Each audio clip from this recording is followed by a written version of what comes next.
I'm so excited. I get to pick up my copy today at my local library. The book I'm referring to is The 48 Laws of Power by Robert Greene. He's also wrote The Power of Seduction, and that one is on hold too, but I'm just waiting for it to arrive. Yeah, I'm excited. The information I'll be sharing today is actually from a podcast that he was on, The School of Greatness with Lewis Howes. It's one of my favorite podcasts ever.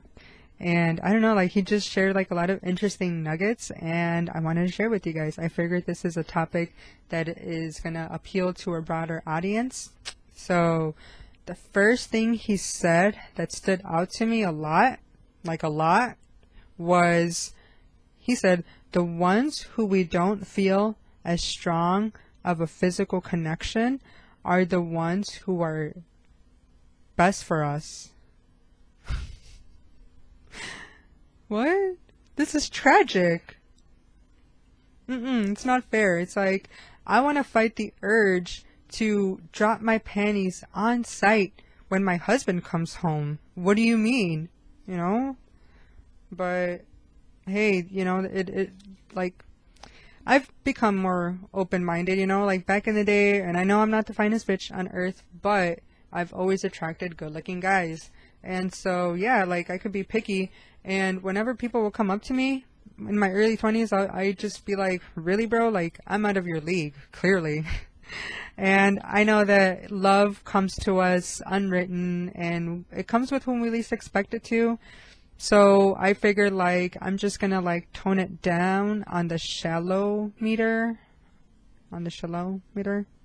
and just try to keep an open mind. So, like, years ago, when my car insurance was holding my car hostage, I was waiting at the bus stop, right?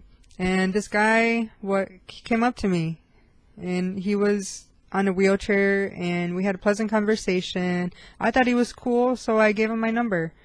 And I was like, okay, well, ultimately we didn't have any chemistry, so we stopped talking, but I was like, I know that it's much more than looks. That's another thing he said, is that, like, the physicality, like, that what we are so, like, seduced by is, like, their appearance at first, right, at first glance, and that shit does die down.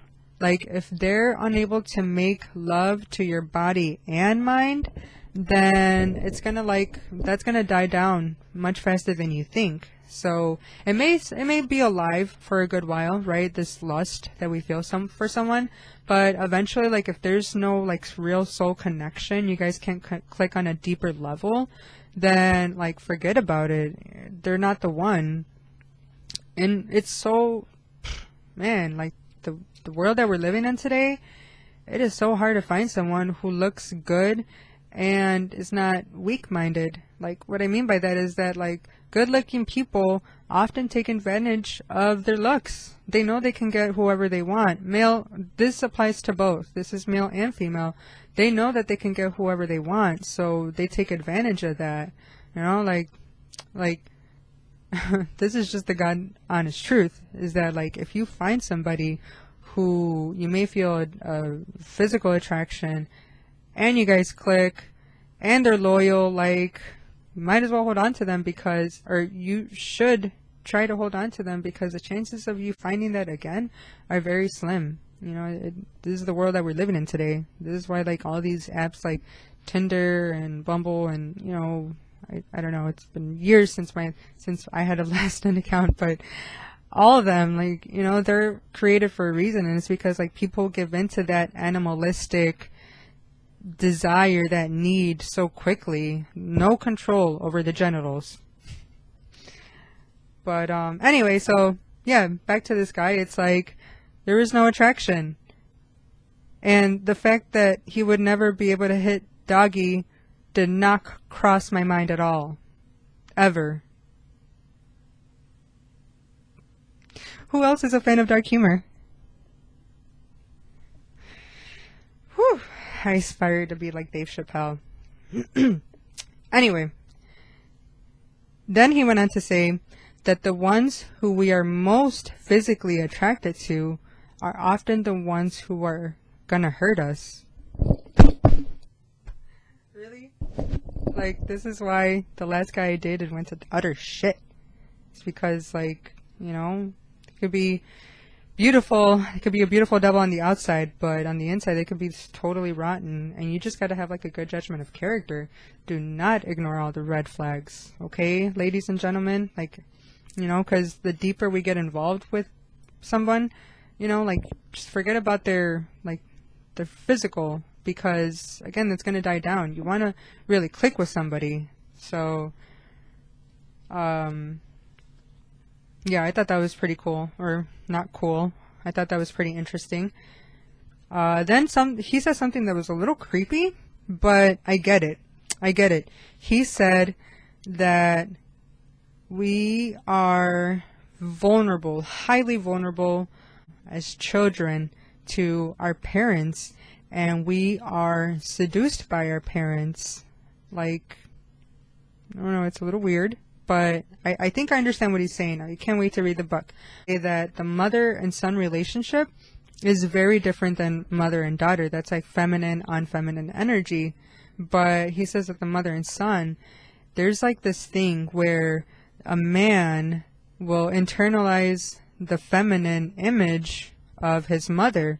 So they will often choose women who carry the same qualities that their mother had, or that they wish their mother had. So this could go two totally different ways. You know, or I'm sorry, like the objective is still the same, even though the dynamic between them and their mother was totally different. So they can either, because they've had that love, that, you know, kindness, the nurturing aspect from their mother, they grew up with that, they had that, they know what it's like, they've experienced that, so then, like, subconsciously they will seek and attract women who carry those same traits. Or if they never had a mom that was nurturing and that was there for them, then because they desperately need that, they want that, you know, that's the feminine energy that creates the balance between the masculine and feminine. They seek that, and so it's because they've never had that in their life. So I don't know. I thought that was weird, but interesting. It makes total sense. That was hard for me to like try to distinguish, because I had both parents, and like honestly, like both of my parents are really awesome. Of course, there is some traumas, but still, it's like, I don't know, like I try to see, I don't know, like my dad was so perfect in my eyes. Like as a straight female, like, you know, I like what I like in a man, and I don't know, like my dad was just so perfect to me. So I wonder.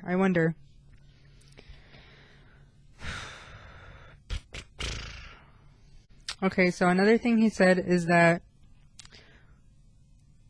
the reason why this physical attraction to the ones who are going to hurt us is so strong is because, like, so crazy how the universe conspires, and it's like, but yeah, he was saying that, like, these people are sent in our path because they're meant to heal, or because nobody can help us, we can only help and heal ourselves, but God throws them in our path so that we can try to do right, so that we can heal any childhood trauma that we've experienced from almost like all the time from our parents. So it's really about that awareness. Awareness is key. He says that, like, they're there for that very specific reason. Like, the school of earth is all about lessons. Yes, we're meant to, like, you know, like, enjoy every aspect that the human form has to offer, but at the same time, like, these lessons are here for us, and this is why I believe that we reincarnate over and over, is so that way we can try to heal from these patterns, and like the next lifetime we just come back and we're even more high vibe and this and that. But anyway, okay, so little tangent there. But yeah, he says that, like, we are meant to heal that pattern. So this is like, we will find that we attract the same kind of person over and over. It's because we are choosing to not look within.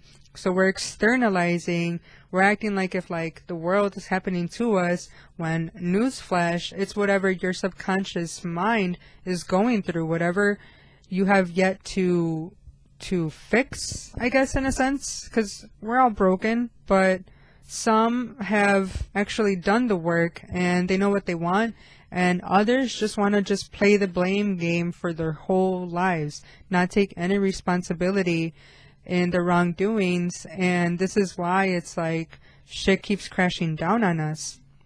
I read this one thing that said like how we do one thing is how we do everything. So if you're going to close your heart, you're going to close your mind to all the infinite possibilities of the universe, how do you expect to manifest your real desires? Like this, whether it be your finances or your career, let's say your talent, whatever that may be, how do you expect to grow if you're just like staying closed within these walls? These walls are protecting you and blocking your blessings at the same time. So, you know, it's like, again, it's like as in our human form, we're spirit, you know. I was going to go here because this is a spiritual podcast, but we are a human, we are a spirit having a temporary human experience. So we are meant to feel all range of emotions. How do you know what is good if you haven't experienced the bad? How do you know what you like in food if you tried something that you don't like? This is how we like operate our life. So yeah, you are meant to like just take it all in, take the good with the bad, you know, make sure you grow, but also like stay grounded and etc. I know this was like the shortest episode ever, but this camera is like really, really getting the best of my anxiety. So I'm trying so hard to keep my shit together. But I hope you enjoyed it. And like I said, I'm going to do a second part. So stay tuned, and much love and peace and avocado grease. Bye.